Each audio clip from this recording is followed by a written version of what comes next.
Hello, class. I hope that this week has gone well for you so far. We are now getting into our survey assignments. So you all should have worked on and should be working on your pitch proposals. And so this is the next step in that process where you will design a survey to test your proposal. So depending on whatever it was that you proposed, whatever your idea was, this survey is going to provide data to support or to back up or to provide more context or information for the idea that you shared in your pitch proposal.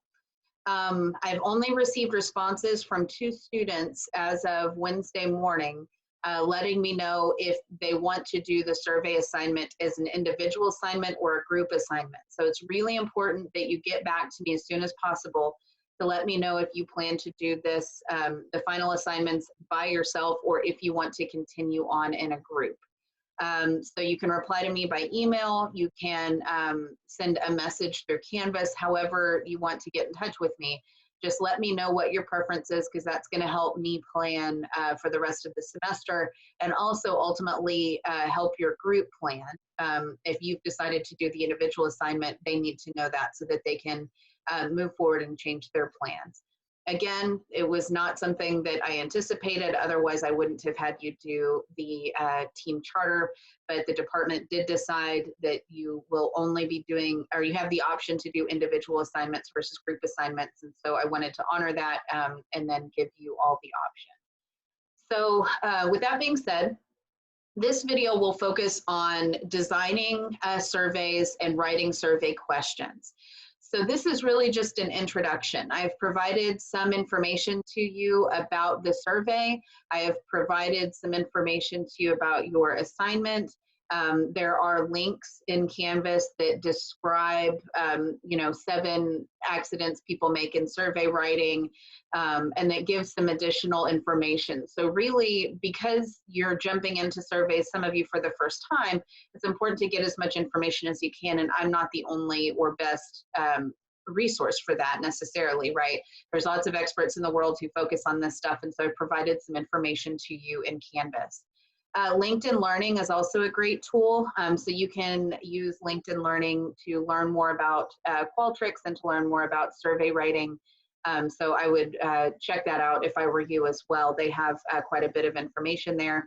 And just for anybody who doesn't already know this, you can speed up videos. So if you're watching LinkedIn Learning and it's getting kind of long and boring, you can make it 1.5 or 2 times the speed, and then get through it much faster and really get all of the information you need from it that way as well. So just keep that in mind as an option to help save yourselves a little bit of time.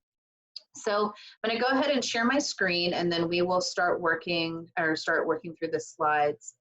All right, slideshow beginning. So surveys and questionnaires, the terms are used kind of interchangeably, but they're basically the same thing. So a survey is a method of, let me move my face. A survey is a method of collecting information from a target or sample population.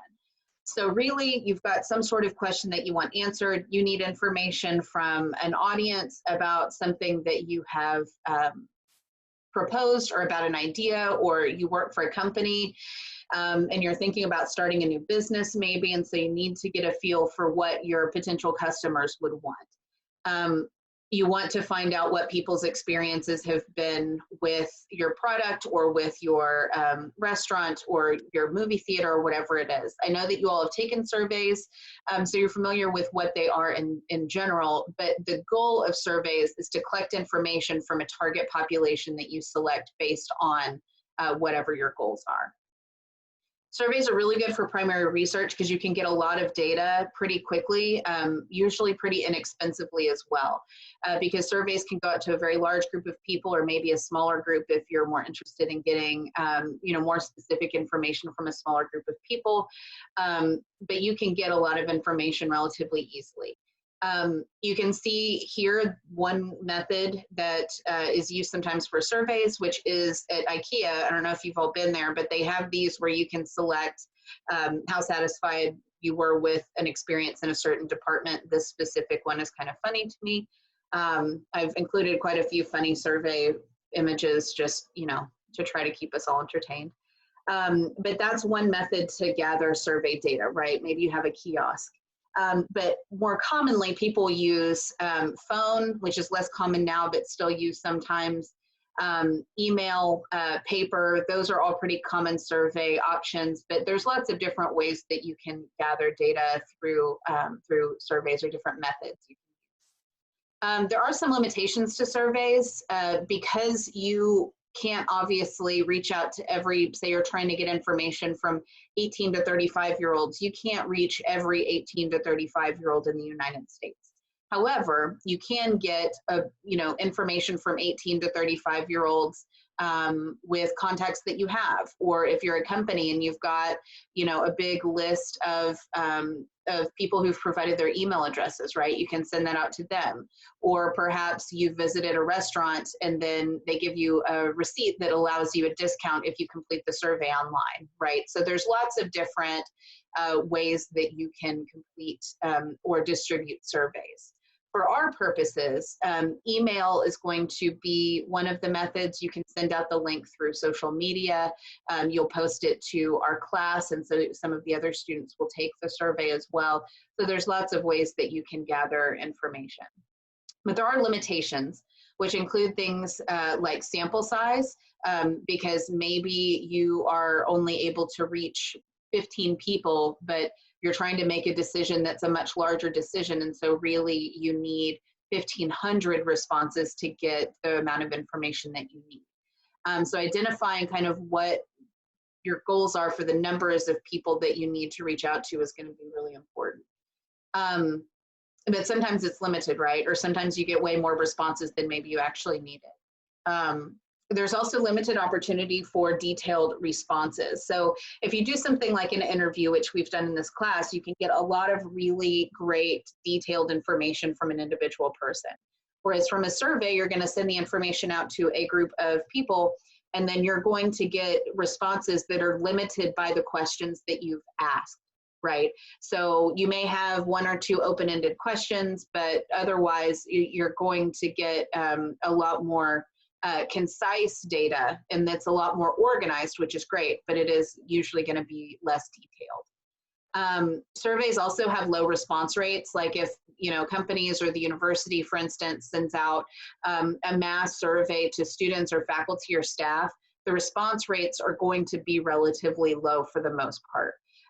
There are some people who are more likely to fill out surveys than others.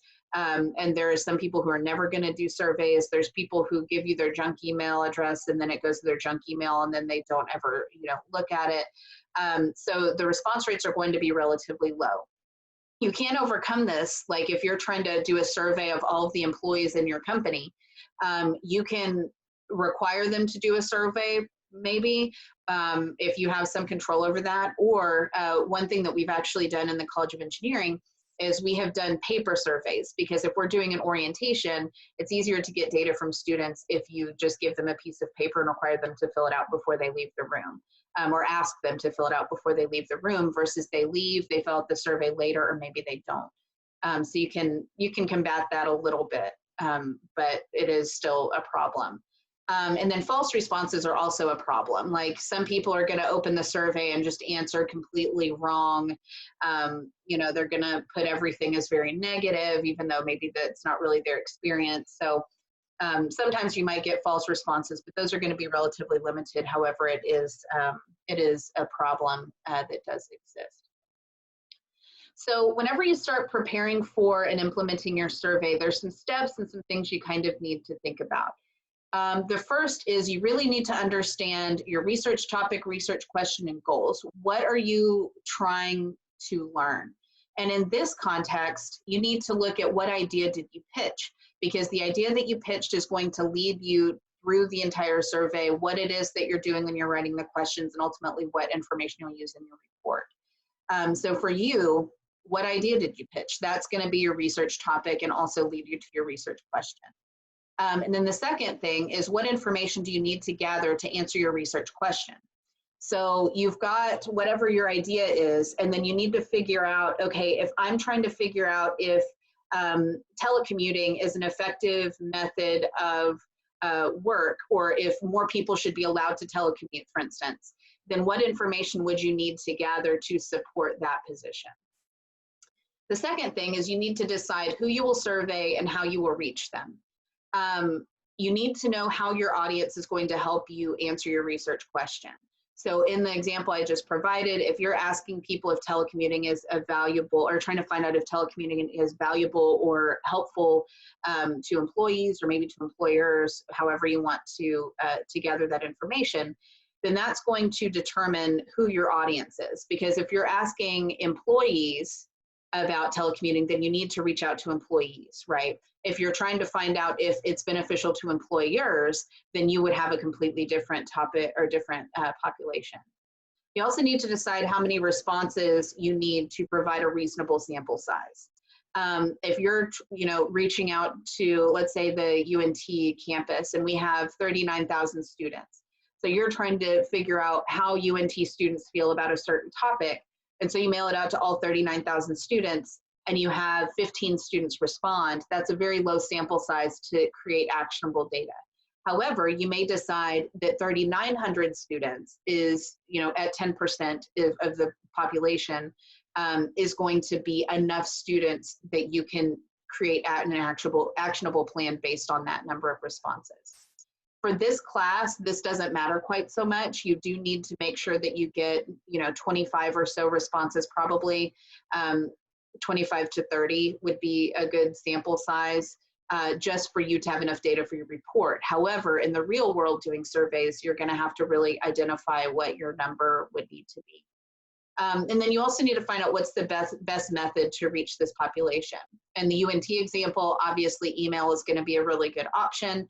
You can provide the link through social media, perhaps. So there's, you can send it to Canvas. You can have, instructors post it to their Canvas sections. There's any number of ways that you could reach the UNT campus. But if you're a company and you're trying to reach out to people who you've been, have previously been your customers, then maybe you have multiple contact lists, and maybe you have one that's a customer satisfaction survey, but then you have another survey that you want to send only to people who've bought certain items because you want to get their opinion about those items.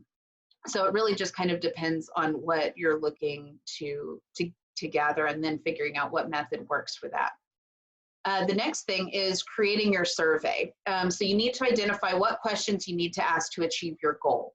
So if you're trying to find out, within the telecommuting example, then you would need to figure out what questions are going to get at the core and are going to provide enough information that we're able to move forward with this information and have it be valuable to help make the reader make a decision, but also to help hopefully support your position. You need to write your questions in a really effective way so that your reader understands exactly what it is that you're trying to tell them. Because if you have a very convoluted question or a question that's unclear, then it's going to make your data less valuable overall, because people, if they don't know exactly what you're asking, and then they provide a response anyway, it may not be the most accurate response, and so your data is going to be flawed. And then also, how can you logically organize your survey? Whenever you create your survey, you're going to have 3 to 4 probably different sections of data. And you're going to ask multiple questions within each of those sections. And so you want to make sure each section focuses on a certain topic or a certain idea, and that the questions all fit together and that they flow together. So as you're taking the survey, it makes sense that one question would then lead into another question. For instance, like if you're trying to find out about people telecommuting, you would need to ask them a question of, have you ever telecommuted, right? Because if they have, then that's going to lead them potentially down a different path than if they haven't. And so knowing that information, organizing the information around your questions is going to really help the people taking your survey. Then you also need to send your survey, this is the last step, send your survey to your participants and analyze the data. So really here what you're looking for is, how does all of this data, what does it mean independently on its own, right? Each individual piece. But then you also need to figure out how those pieces of data and how those responses fit together to give you a bigger picture of what's actually going on and what your data really means. So your survey sections are going to look something like this. You'll have your introductory text, which is going to be a short, friendly, and engaging description of your survey or the purpose of your survey. So you don't need to get into a whole lot of detail here. You're just providing a very short summary of why this matters. Because if you're sending out a survey, you're not providing any context, people are going to wonder what it is that you're trying to get from them, first of all. Secondly, it helps them understand, okay, well, they're trying to find out about, you know, people's experiences with telecommuting. So then I'm in the mindset of answering those questions in that way. Because if people don't have that information up front, it makes it hard for them to know what to do once they start reading the questions. You also need to tell them how long the survey should take. If you have ever received a survey that says it's going to take an hour, odds are you probably didn't do it because people aren't willing to contribute that much of their time for free for a survey. However, if you say, you know, the survey is 28 questions long and it should take you 8 to 10 minutes, then people know, okay, well, I've got 8 to 10 minutes now, so I'll do it now, or I will do this later whenever I have 8 to 10 minutes to spare. You'll include a demographic section where you will ask all the questions that are useful to your research. And some of these might include things like age, gender, location, employment status, level of education, and then there's other ones that you might want to include as well. For instance, if you're a car company and doing a survey on, you know, people's driving habits, then it's important to you to know how old they are, but maybe it's important to you also to know how long they've been driving. Because maybe if they have been driving since they're 16, they're 26 years old now, they've got 10 years experience, but maybe they've lived in New York City their whole life, so they're 53 years old, but they moved to Texas recently and have only been driving for, you know, 5 years, right? So it's important maybe to ask those sorts of questions as well. The next section will be your question sections that are organized logically. So this is where you're going to group those different ideas of questions and then organize them in a way that makes sense. So you'll think about the goals of your survey and then break those into sections. You'll ask the most important questions first, so that, for instance, like if you are sending out a survey to people and you have some people who don't finish the survey, but those first 3 questions are the most important questions in the whole survey. While you didn't get all of their responses, you do perhaps have the data recorded for those 3 incomplete surveys. So you'll ask the most important questions first, and then you'll also start with a qualifying question if you can. For instance, with the telecommuting example, if you may want to ask first, have you ever telecommuted?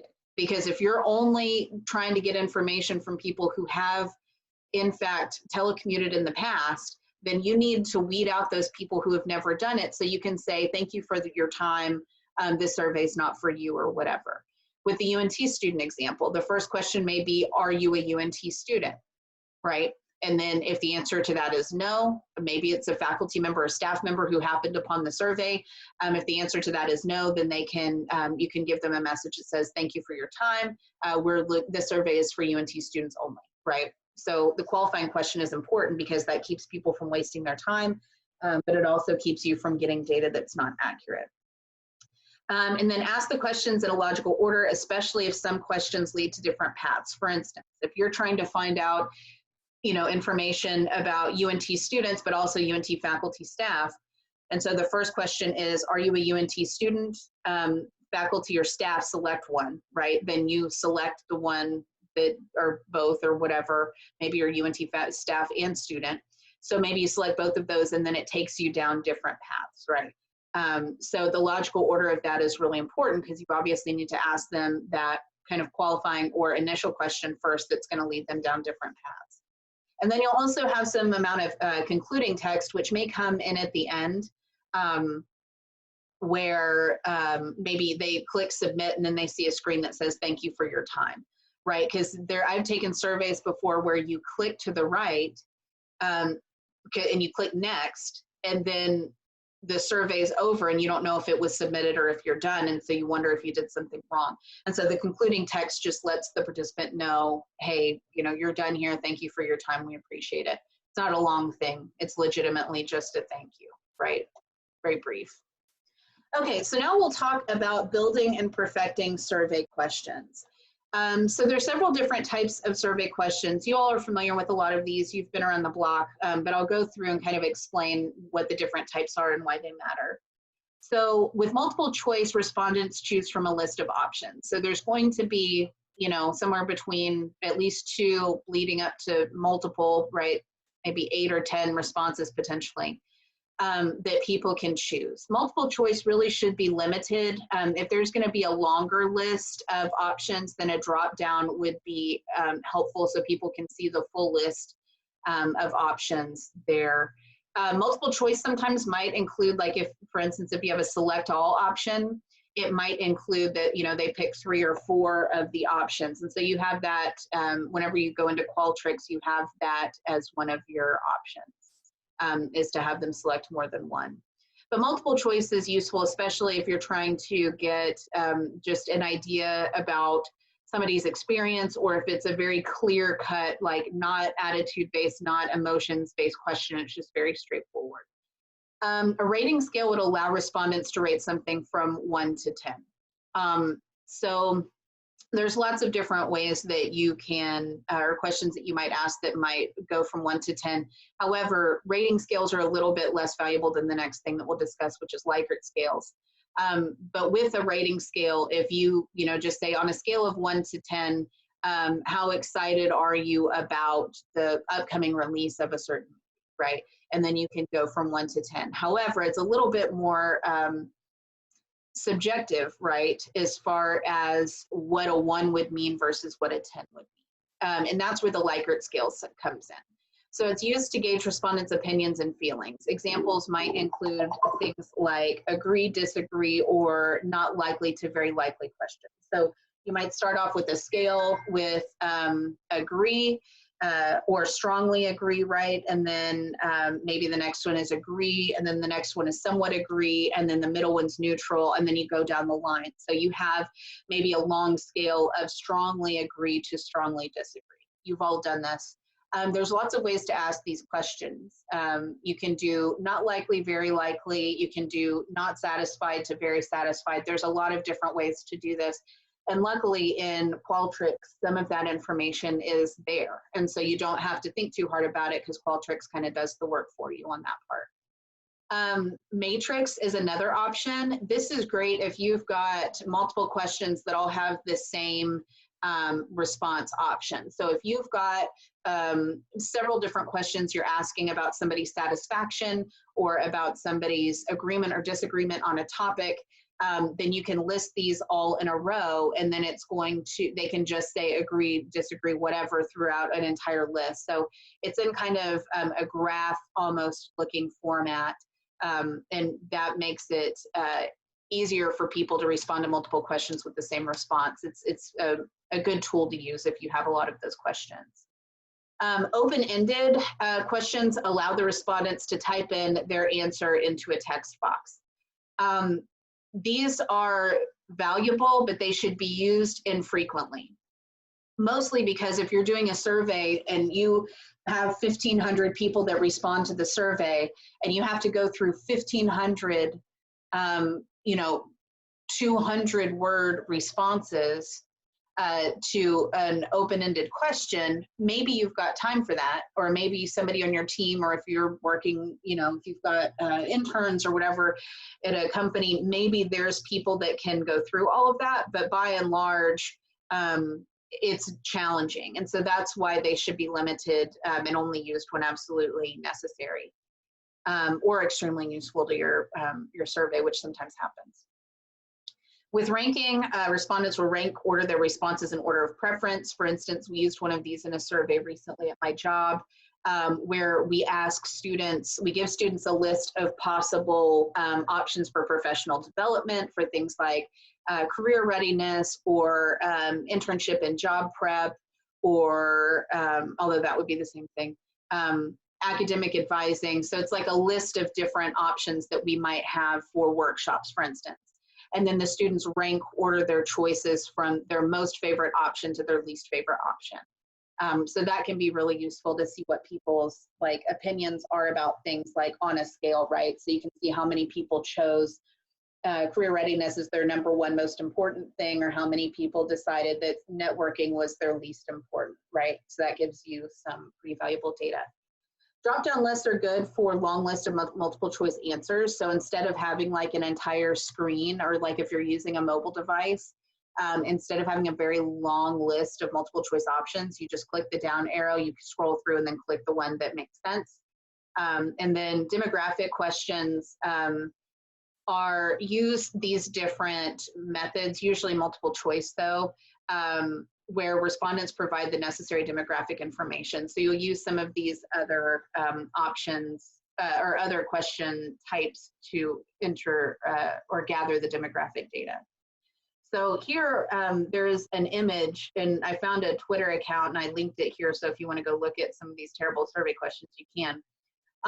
But here they've given a sliding scale where somebody indicates their age from 12 to 100, which is very challenging, right?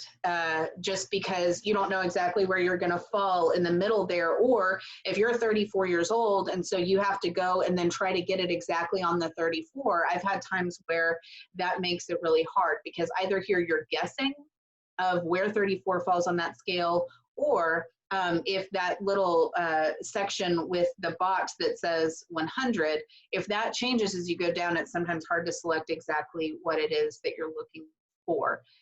So here, something like where people enter in their age or select from a drop down would be a lot more valuable information, or a more valuable way to format it. Okay, so how do you know which question format to use for the questions that you're asking? This is all dependent upon what type of information you want to gather and how you format your question. So you should really think about the information you're looking for and make sure that the question format will pull the information you need. And I'll give you some examples of this here in a little bit, but really your question format, like if you're trying to find out, for instance, how people like the new taco that's available at Taco Bell, or whatever the thing is that you're asking there, then that might be a question where you put, like if you're trying to find out if they'd be interested in this new menu item or new taco or whatever, you might have them answer on a scale of very interested or not at all interested in this new taco, right? So you can think about the question and then identify how exactly you want that information to look whenever it comes back to you. So a few tips on these are Likert scales work well for feeling questions, like how likely, how excited, that sort of thing are you, and it gives you a scale, you know, from a positive to a negative. Open-ended questions should be used sparingly, as I mentioned before. Your multiple choice and drop-down lists should not be too long, because if they are, people get overwhelmed. Like for instance, if you've ever had to fill out a birth year and you click the drop down and then it's got everything from like 1875 to, you know, 2020, because somehow babies in 2020 are able to fill out a survey, which is very confusing. I don't know why they do that. But anyway, if they're too long, people get a little bit overwhelmed. But you do need to make sure that the responses are different enough that people are allowed to answer appropriately. Because if two of the response options are very similar, people won't know which one to choose. They may get confused and leave the survey, or they may choose one that doesn't actually reflect their thoughts or opinions. And then make sure all survey responses are mutually exclusive. For example, if you ask how old someone is, the responses can't be 15 to 20 and then 20 to 30. Because the 20 would overlap. So a more appropriate way to do that would be 15 to 20 and then 21 to 30, right? So you would want to make sure that if you're 20 years old, you know exactly which box it is that you need to check. So this box here, or the image here on the left of the screen, it's a survey that Red Lobster sent out. And so you can see here that they've got some problems with their answer scale, because it goes from I have never heard the name to I have heard the name, to I know what Red Lobster does / makes, to I know Red Lobster stands out, to Red Lobster helps define who I am, and then love it, defend it, right? So here, it's very challenging, because are they trying to figure out how many people are familiar with what they do? Are they trying to figure out how people feel about what it is that they're doing? And so it's a very confusing scale. So it's possible that you've been to Red Lobster, but you don't like it. So there you would probably put, I have heard the name. But then if you're trying to figure out people's understanding of your company, then why would you be asking or having them answer Red Lobster defines who I am, or I've never heard the name? It's a very confusing scale. So just make sure that you're asking the right question, that you have the right responses available, and that it makes sense. So when people are taking this, like how many people feel like Red Lobster defines who they are? Very, very confusing. Okay, so whenever you write your questions, the most important thing to know is the information you're looking to gather. Again, you need to know why the question is being asked and what it is you're trying to do with that information. You need to be very specific in how you ask your questions. So you shouldn't ask things like, how often do you use the stairs instead of using an elevator? It's too general, because people might use the stairs sometimes, but might use an elevator other times, right? Whereas the next question or the next option makes it a little bit more specific, where you say, if your office has more than one floor and an elevator, how often do you take the stairs instead of taking the elevator? So it kind of narrows it down and makes it so it's an easier question to answer, because if your office building has 75 floors and you're on the 63rd floor, obviously you have an elevator, and obviously you're going to do that instead of taking the stairs. So this obviously could have been a little bit more specific to different circumstances, but I just wanted to show how that specificity is going to help people answer that question. And then the next tip is provide a comprehensive list of responses, especially with things like demographic questions.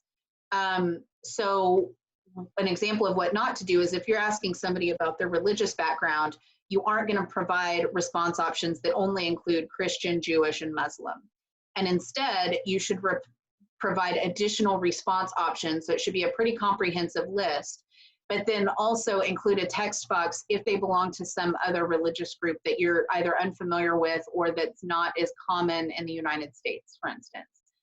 So maybe you're unfamiliar with it, but maybe some of your survey takers are from a different country where there is a different religion that you have not included here. So just make sure that you're being inclusive. And this example here on the left really is just silly, but it's this gender options are male, female, and Venezuela, which is humorous to me. I laughed for a long time.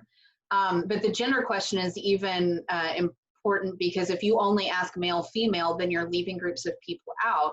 And sometimes people will include things like male, female, and then have an option like gay, which that's not the same thing, right?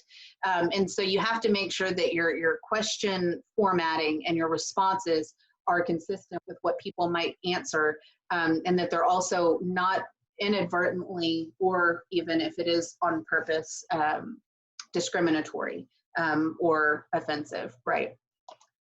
Okay, so how to avoid bad survey questions. There's plenty of bad examples on that Twitter that I mentioned earlier.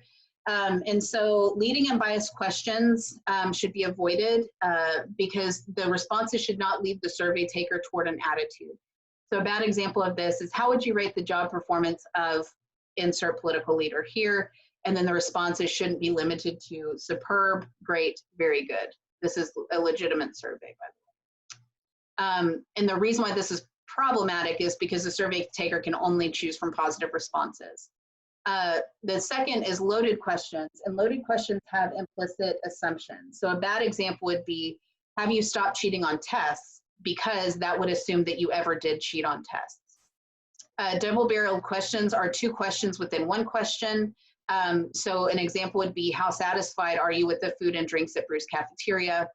And this is problematic because the food and the drinks are two separate issues, because you might really like the drinks, but you don't really like the food.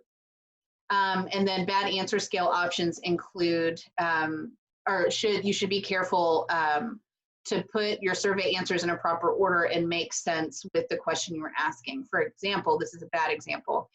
How long have you known the applicant? And the answers are listed here: 3.5 years, less than 1 year, 1 to 2 years, 5 to 10 years, more than 10 years. So the answers are out of order, and so that doesn't make sense to the person taking the survey. And then there on the left, you have that image that asks, have you ever been in an accident that resulted in your death? And the options there are yes or no. But obviously, if you died, it's very unlikely that you've come back from the dead and are now answering a survey. So that's why I included that there, because it is problematic and also kind of funny. So here, let's practice a bit. So if your survey goal is to identify how working from home due to the COVID-19 pandemic has impacted UNT Denton employees, then your question sections would include something like a demographic section where you include age, gender, there might be some other ones you'd include there. And then maybe a job section where you ask questions like, do you work at UNT? How long have you worked at UNT Denton? What is your current job title?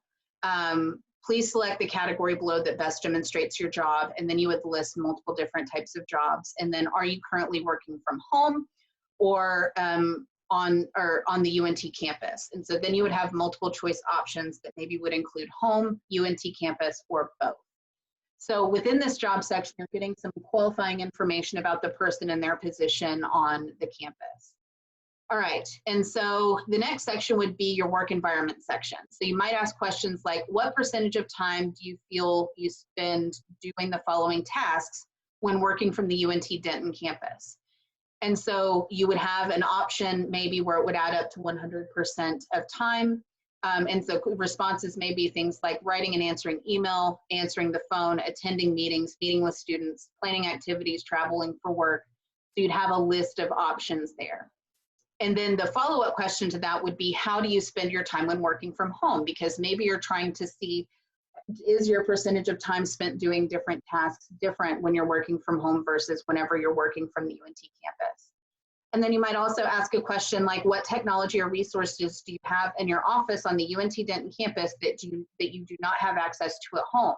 And so there you might have a multiple choice or a drop down where they can select all that apply for the things that they do not have available from home that they do at the office.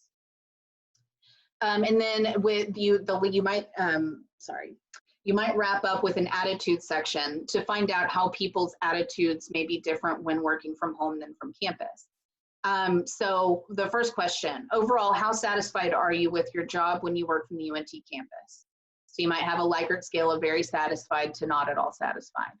And then you would ask that same question about with the person working from home. So how satisfied are you when you're working from home?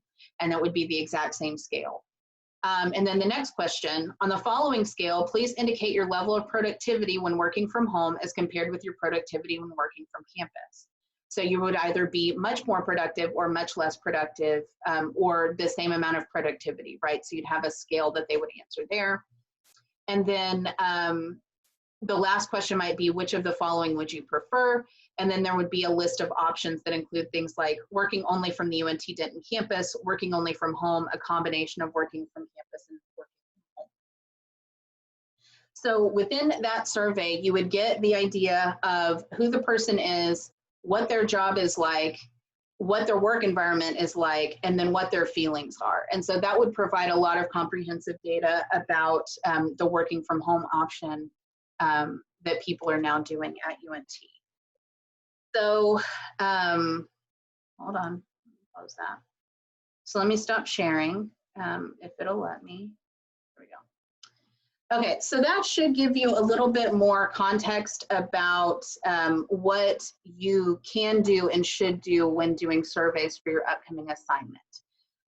Again, I'm here, reach out to me, I'm happy to help you, but you will have to turn in your link for your survey. I will go through that. I will help you with that part whenever that comes into me. So even if we don't chat before that, I will provide some notes to you about your survey after you turn in the link, and then you will ultimately send that out to people and gather responses. So please use the links that are available in Canvas. Those will be really useful to you. I know that this video was kind of long, and I apologize for that, but here we are. Would have been this long in a lecture too. Just would have been a lot more engaging because I could actually talk to you. So anyway, miss all of you guys. I hope things are going well, and please let me know if I can help you.